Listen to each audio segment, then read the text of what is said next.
Okay, now we want to go into our profiles and success section. This week I want to focus on Jack Dorsey, just because we talked about Twitter already, and he's just a really interesting speaker in terms of business practices that we can learn.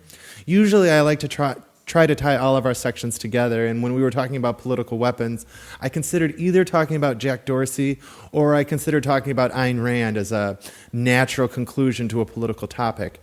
But I figured Jack Dorsey is a little bit more useful because he just gives so many gems in his interviews for business owners. You know, he was a normal kid. He grew up in St. Louis. He had an aptitude for business in general. He had an aptitude for coding. In university, he became a coder. But he wasn't one of these, early prodigies like Mark Zuckerberg was. He was just a normal kid, always very smart. But as he developed, he started to have his own ideas. And he developed certain principles that allowed him to get his idea developed. It's some of the things we've talked about in this course.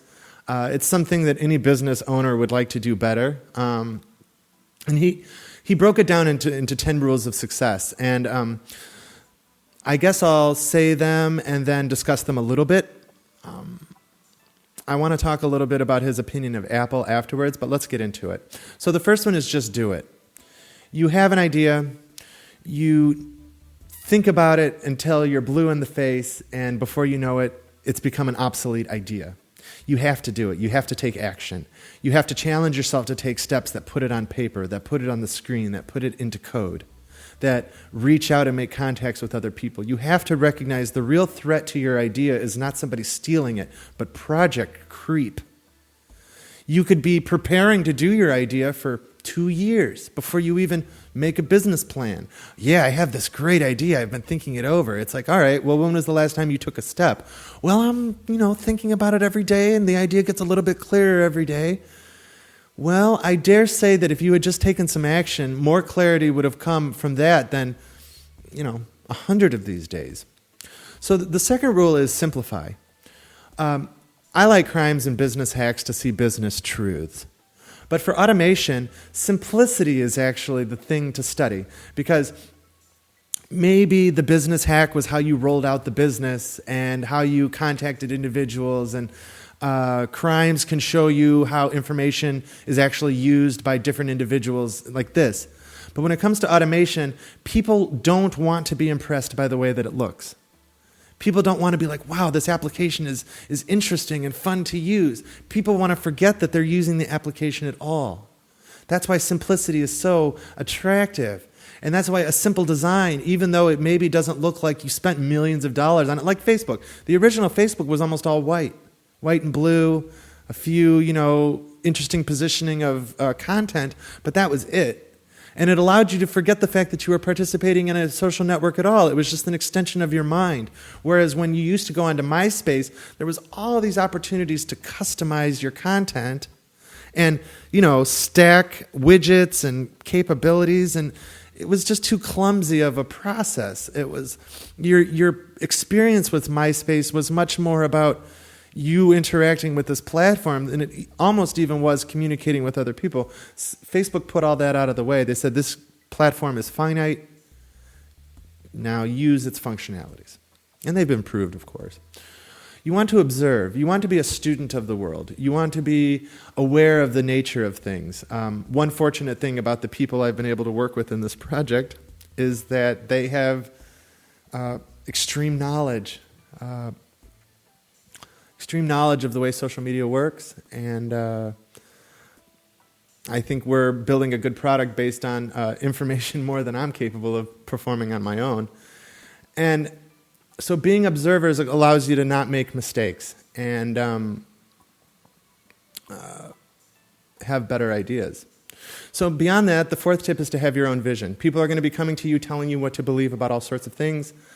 They're going to tell you how to change your idea and make it better. They're going to criticize you when they think your idea is not good enough. And you have to understand why you have the vision that you have. And when they challenge you, I highly recommend that what you do is you accept their challenge.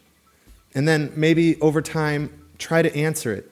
Try to adjust your own concepts to facilitate what that challenge is. But at the end of the day, it still has to be your own vision. And then beyond that, you have to find your working process.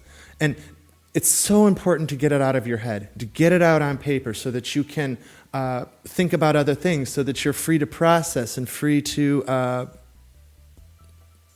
be creative, and you're not bogged down by information that you've already thought about but that you can't see and you don't even recognize it's happening. Getting it out on paper will free your mind. Beyond that, you want to focus. You want to be able to say no to opportunities to grow in different ways, because if your company grows too fast, and this was the best point that I think I saw him make, it will scatter your focus. So Twitter, for instance, grew very slowly and deliberately. And even though it grew slowly and deliberately, which is better for keeping a focus on your idea, the next point is editing your team. So you're growing slowly and deliberately, but they didn't edit the team in the best way. And he actually went out and said, I would never do that again. And I actually think what he was saying was, I should have fired people sooner. There was people who didn't belong on the team who I kept there because we already had a relationship and they already depended on the job, and for all sorts of reasons other than what was good for the organization. And he actually said directly, I would never do that again. Editing your team is critical to a successful organization. So you have to put your organization over the feelings of workers, unfortunately. And the final one is interesting. It was create a daily note. No, I take that back. There's 3 more. Create a daily note. 1, you want to name it daily. What is your note about? But you want to put do's and don'ts on this list. And some of his examples of do's or don'ts was stay present, be vulnerable, drink only lemon water and red wine, 6 sets of exercises every day, say hello to everyone, train with the heavy bag, video journal every day, and get 7 hours of sleep. That's an example of Jack Dorsey's do list that he reads in the morning and in the night, and it doesn't change. So there might be do's and don'ts for today, but this is his ongoing do's and don'ts list. Now, when it came to the don'ts, he didn't say everything. You got to be a little bit private about what your don'ts are, but he did say some of them. Don't drink hard liquor or beer. Don't avoid eye contact. And you could probably see if you watch his videos that he's likely to do this. Don't be late. Don't set expectations that you don't meet. Don't eat sugar, don't eat wheat, don't eat lentils, don't eat dairy.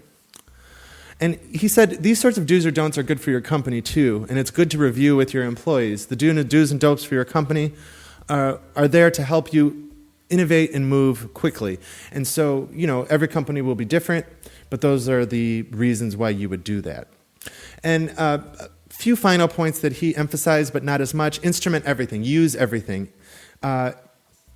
You want to use your intuition, but you want to use as much data as there is possible. Use your Google Analytics. Don't overlook sections of it, because once you become a pro, you will use all of it. You just don't recognize it how. So take some time to go into new sections that you've never looked at, for example. You want to use as much of the capacity as you have. Maybe you have 10 employees, but some of them don't have much task. Well, maybe try considering giving them extra responsibilities from some of the most bogged down employees. Balance it out. That's a classic example of not wasting your resources.